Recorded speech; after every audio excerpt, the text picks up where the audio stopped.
اعوذ باللہ من الشیطان الرجیم بسم اللہ الرحمن الرحیم ان للمتقین عند ربہم جنات النعیم۔ اس کے برعکس جو اب متقی بندے ہیں ان کے لیے ان کے رب کے پاس نعمت والے باغات ہیں۔ افنجعل المسلمین کالمجرمین، کیا ہم اپنے فرما برداروں کو مجرموں کے برابر کر دیں گے؟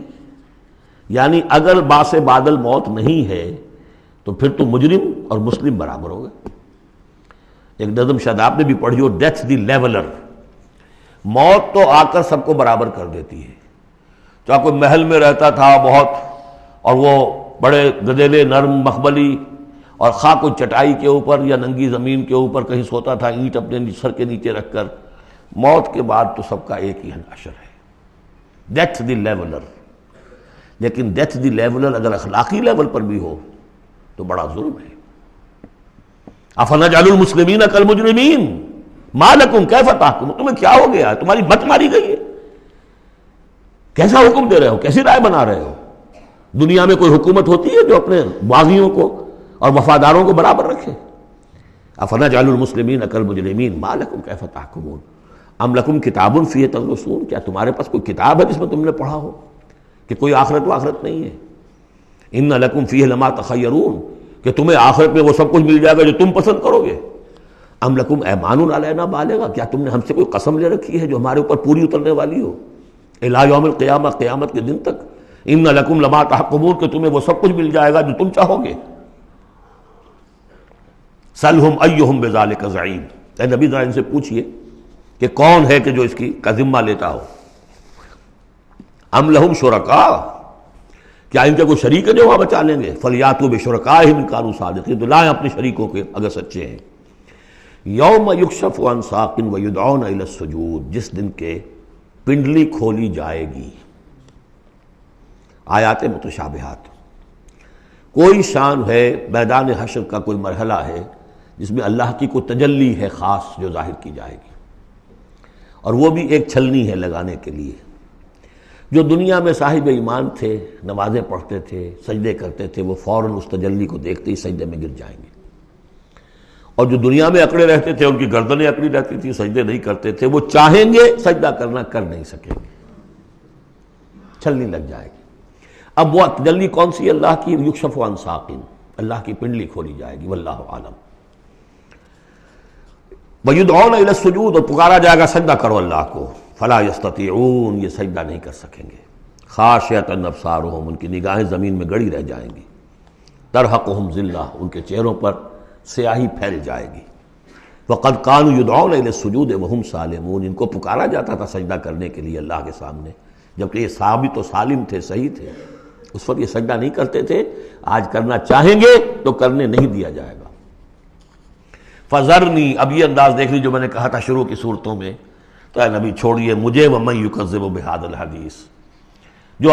اس قرآن کا اور جو آپ وہی پیش کر رہے ہیں جس کی تکذیب کر رہے ہیں، ذرا چھوڑیے مجھے اور ان کو، میں ان سے نبٹ لوں گا۔ ان کے بارے میں آپ زیادہ تشویش میں مبتلا نہ ہوں، ان کی باتوں سے زیادہ اثر نہ لیں، دلگیر نہ ہوں، دل گرفتہ نہ ہوں، رنجیدہ نہ ہوں۔ ذرنی ومن یکذب بہذا الحدیث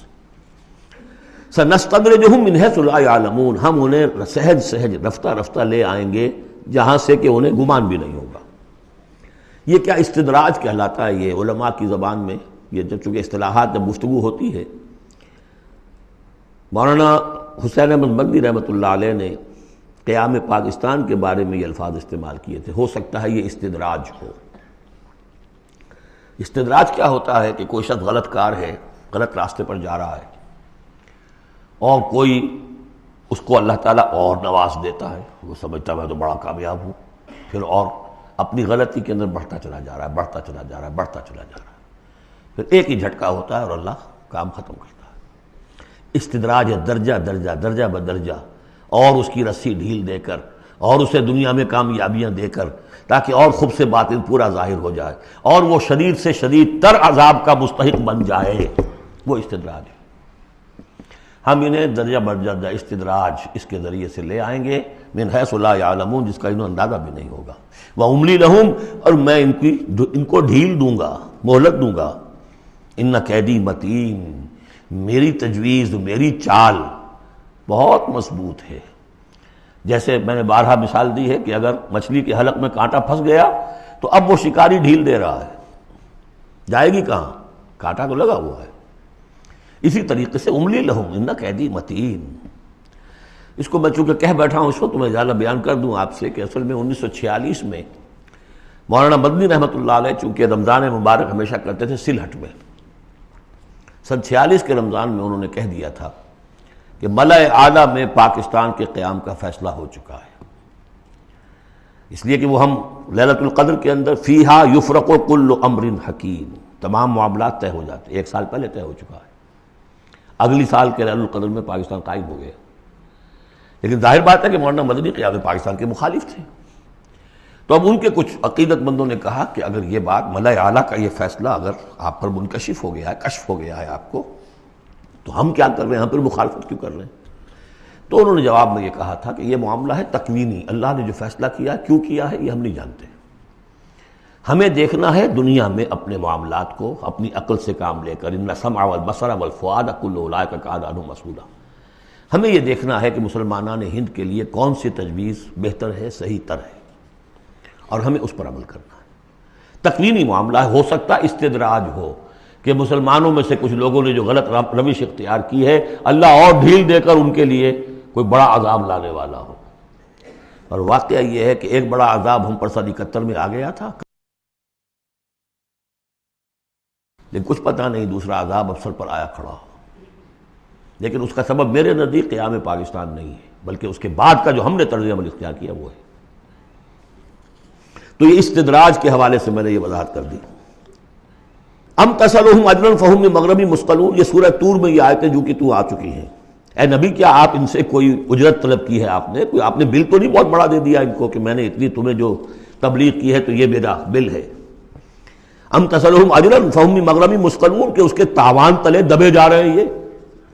ام عندہم الغیب فہم یکتبون، یا ان کے پاس غیب کا علم ہے جسے یہ لکھ رہے ہوں؟ فاصبر لحکم ربک، اے نبی صبر کیجئے، اور یہاں صبر کے بعد لام ہے،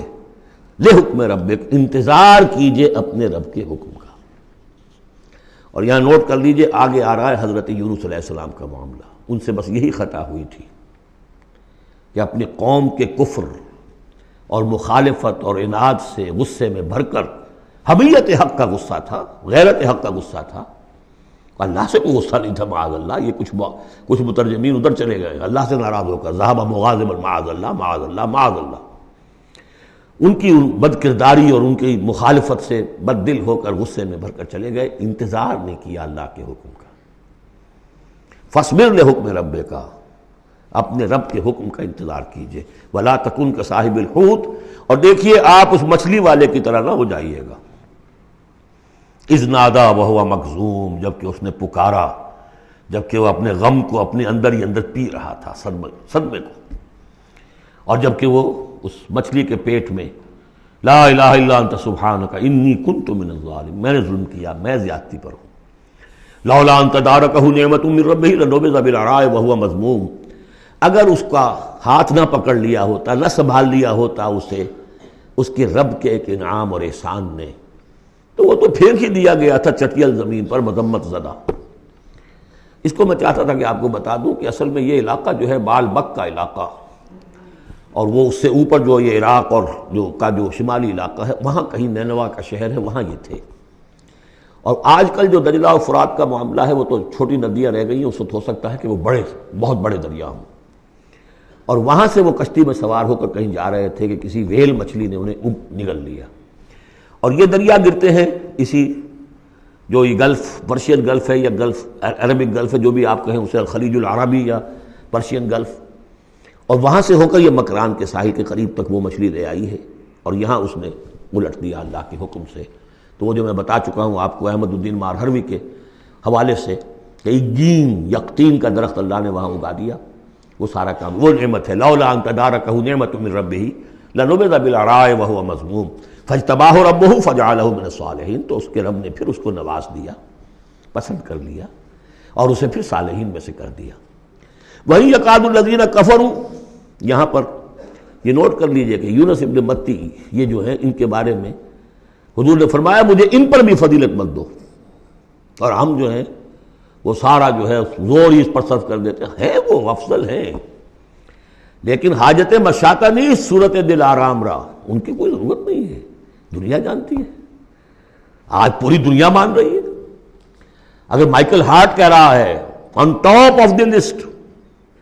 a selection and gradation of the 100 most influential personalities of the world, human history, and putting Muhammad on top، تو جادو وہ جو چڑھ کر بولے گا خود بولے گا۔ إِن يَكَادُ الَّذِينَ كَفَرُوا لَيُزْلِقُونَكَ بِأَبْصَارِهِمْ لَمَّا سَمِعُوا الذِّكْرَ وَيَقُولُونَ إِنَّهُ لَمَجْنُونٌ۔ یہ سورت کا ابتدائی اور سورت کی انتہا یہاں پہ آ کر جڑ گئی ہے، اور یہ بھی سمجھ میں آ گیا نون سے کیوں شروع ہوا۔ یہ نون کہتے ہیں مچھلی کو، ذَنُّونِ الذَّهَبَ مُغَاضِبًا، مچھلی ہی کا معاملہ، حضرت مچھلی والے کی بات پر سورت ختم ہو رہی ہے۔ اور یہ لوگ تو تلے ہوئے اس پر ہے نبی صلی اللہ علیہ وسلم، لَيُزْلِقُونَكَ بِأَبْصَارِهِمْ کہ آپ کو وہ پھسلا دیں گے، آپ کے قدموں میں تزلزل پیدا کر دیں گے اپنی نگاہوں سے گھور کر۔ لما سمعوا الذکر، جب یہ سنتے ہیں، جب آپ اللہ کا کلام انہیں سناتے ہیں تو ایسے گھورتے ہیں۔ اور یہ بھی آتا ہے کہ اس کے لیے باقاعدہ انہوں نے یہ عاملین جو ہوتے ہیں، جو اپنی وہ جو قوت ارادی کو مجتمع کر لیتے ہیں اپنی آنکھوں میں، مشق کرتے ہیں، اس کی ایکسرسائزز ہیں کہ پھر وہ کسی کو دیکھتے ہیں تو وہ آنکھوں کی تاب نہیں لا سکتا، ان کے کوئی شخص آنکھیں چار نہیں کر سکتا ان سے، تو ان کو بھی بلا کر جو ہے باقاعدہ حضور کے اوپر ان کی یہ جو ہے وہ کوشش کی گئی کہ اسی کے ذریعے سے حضور، اصل بات تو یہ تھی کہ حضور کی جو قوت ارادی ہے اسے کسی طرح کل کر دیا جائے کہ وہ چھوڑ بیٹھے اس کام کو، بس اس کے لیے سارے حربے انہوں نے آزمائے۔ وَإِن يَكَادُ الَّذِينَ كَفَرُوا لَيُزْلِقُونَكَ بِأَبْصَارِهِمْ لَمَّا سَمِعُوا الذِّكْرَ وَيَقُولُونَ إِنَّهُ لَمَجْنُونٌ وَمَا هُوَ إِلَّا ذِكْرٌ لِّلْعَالَمِينَ، اور نہیں ہے وہ، ہوا قرآن کے لیے بھی اور حضور کے لیے بھی، یہ تو ایک نصیحت ہے، یاد دہانی ہے۔ حضور اپنی ذات میں بھی تو یاد دہانی ہے، اپنی ذات میں قرآن مجسم ہے، جیسے کہ ام المومنین حضرت عائشہ صدیقہ رضی اللہ تعالیٰ عنہ نے فرمایا کان خلق القرآن، صدق اللہ العظیم۔